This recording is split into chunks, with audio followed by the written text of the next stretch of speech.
நாம் எல்லாம் அடிமைகளா? இந்த கேள்விக்கு நீங்களே பதில் சொல்லுங்கள்.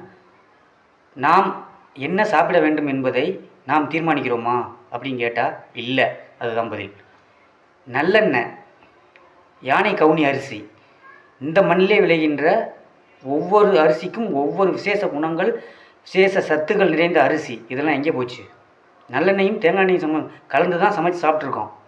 உடலுக்கு அவ்வளவு நல்ல கொலஸ்ட்ராலை கொடுத்து இறப்பு விகிதத்தை குறைத்த ஒரு காலம். அதெல்லாம் எங்கே போச்சு? இன்றைக்கி என்னென்ன நம்ம சாப்பிட்டுக்கிட்டு இருக்கோம்? இதெல்லாம் நாம் விரும்பி நாமளே உற்பத்தி பண்ணி சாப்பிடுகிறோமா?